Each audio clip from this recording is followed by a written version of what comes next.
Not much longer, little man. Mommy's gonna be with you soon, I promise. Until then, Daddy and we're gonna be looking over you.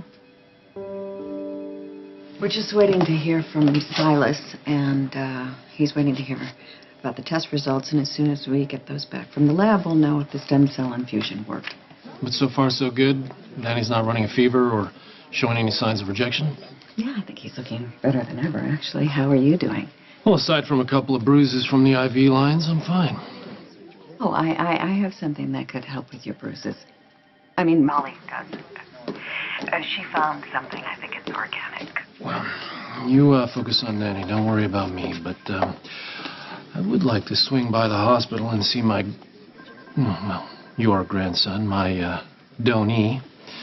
That is, if it's okay with Sam. Oh, I think that Sam and Danny would love that. Me too. Off the deal. In the meantime, I've got something minor to attend to. I'll see you soon. There's nothing minor about wiping Sonny Corinthos off the face of the earth. I brought you some caffeine. I thought you could use it. You've been up all night. Thank you.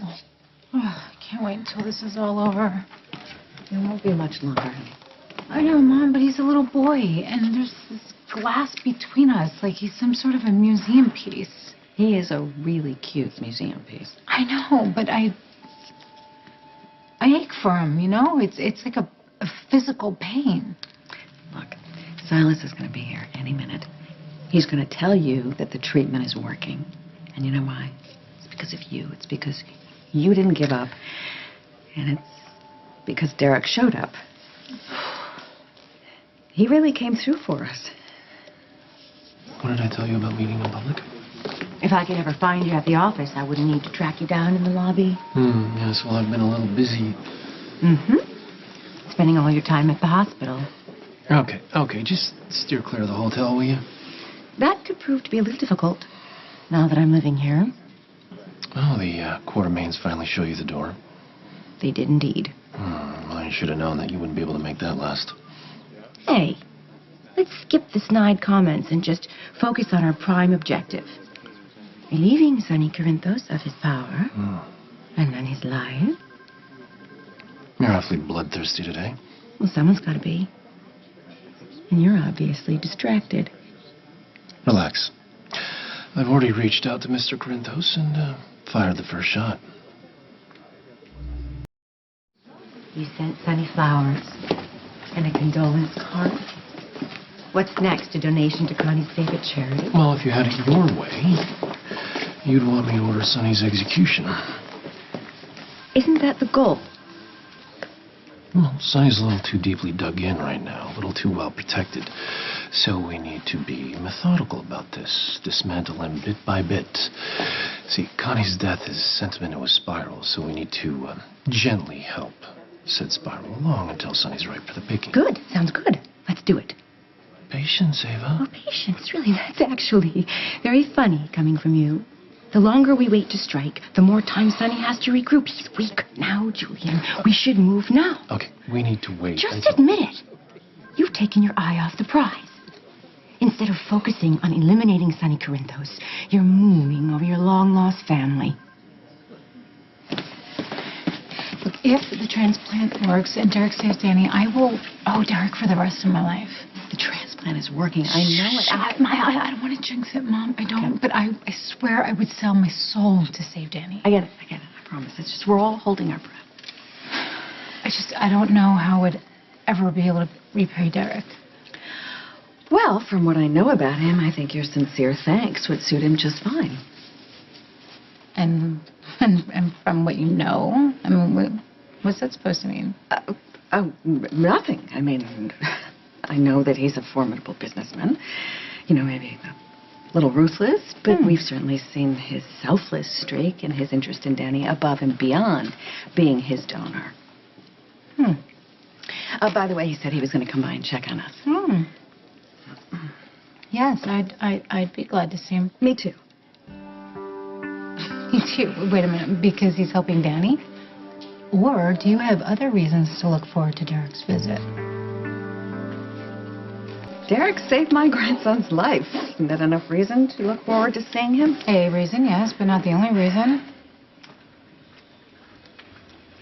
Are you serious? Yes, he's attractive. I know a lot of attractive men. He's not just attractive, but he's successful and he's charming. And according to you, he doesn't look too bad with his shirt off. When did I say that? Well, you said that after you implied that he looked pretty decent in his underwear. Oh. Objection. You're drawing conclusions. Facts, not in evidence. Mom, excuse me, when you start quoting legal procedure in your personal life, that means that something or someone is bothering you. All right. For the record, you're wrong. I am totally focused on Danny. And by the way, isn't this a conversation we were having about you and Dr. Clay? Yeah, we did. Now it's time for me to ask about Derek. After Danny is okay, then what? Then I'm going to sleep for a week. That's good. Then what? Then I'm going to attack the backlog of work on my desk. Excellent. Then what? I'm going to get my hair cut. Huh? That could be a good sign. What, that I need my bangs trimmed? No, Mom, that you're ready to focus on yourself. I mean, you are available, aren't you? Unless, of course, you want to work things out with Sean. You're misguided, as usual. I heard you on the phone just now chatting up Alexis. You sounded very engaged. We were talking about my grandson who just had a bone marrow transplant. Now, if we were talking about Kiki who was sick, I wouldn't begrudge you a phone call to your family. Except those people aren't your family. I'm your family. Alexis Davis is just some woman that you knocked up in the backseat of a car during a pickup that neither of you even remembered until a month don't ago. tell me what I do or don't remember, If you okay? can't get past this romantic fantasy about a family you never had, I'll have to deal with Sonny by myself. Okay. If you're forgetting who's in charge, I'll have no problem reminding you. Back off. You are not to take matters into your own hands. It's bad enough you've been throwing your name around town. Now you let people know who we really are, and you'll jeopardize our long-term plan. The last thing we need is for anyone to find out what we're really up to. Well, I'm not just anyone, so why not just tell me what you're up to? I don't really see a future between me and Sean. Come on, that means that you are free to get back up on the horse again. What horse? What do you mean, what horse? Grab Derek and saddle up, Mom. I don't even know how to respond to that. What do you mean? You grab him and you get him and you Hey. gallop. How's Danny doing? Thank God.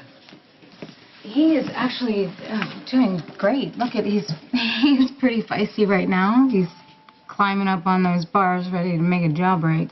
I'm going to go check on the labs on, see, about Silas.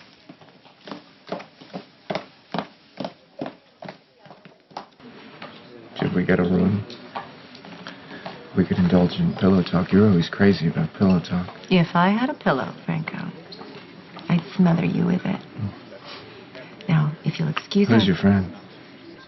Ava's always been rude. It's part of her charm. I'm Franco. You are?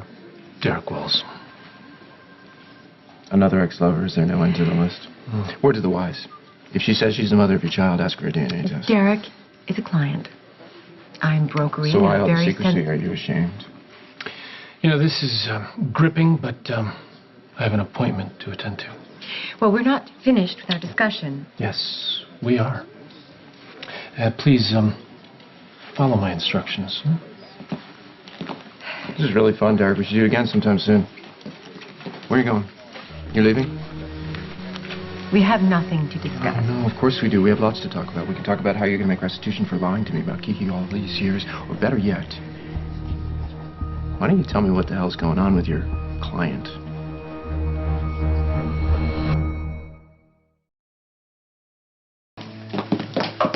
Alexis. You're here. Yeah, did you think I'd ditch you?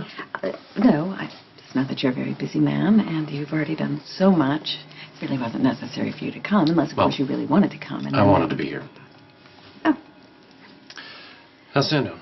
Well, she's putting up a brave front, but it's rough. Yeah, well, I'm sure she's felt like she's been running a marathon for months. It's particularly tough for her today.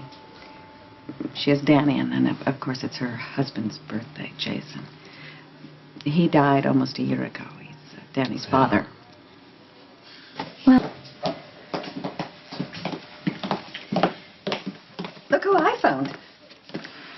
Danny! Hey. You didn't have to come. Oh, and what, miss Danny's miraculous recovery? I hope so. Derek and I were talking. Oh, yeah? About what?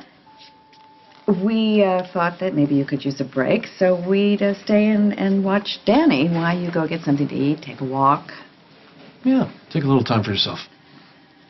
Actually, there is something I need to do. Oh, well, we'll walk you out. Just give me a second.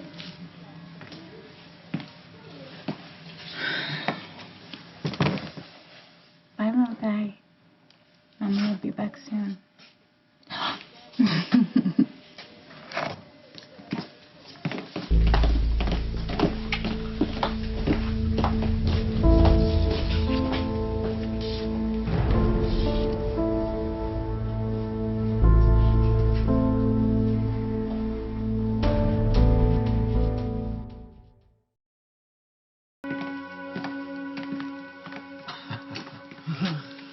Look at him, back on his feet. Yeah, look at him. He's planning another jailbreak. He's determined to get out of that crib. No, doesn't take a medical degree to see he's on the mend. Boy, I hope so. So what's this about? It seemed important to Sam. That's half of a pear. That's the dragon. It represents Jason. And the counterpart is a phoenix, which represents Sam. The symbols meant a lot to them because the man that married them said they were yin and yang, two halves of a whole, and that they were meant to be together. Happy birthday, Jason.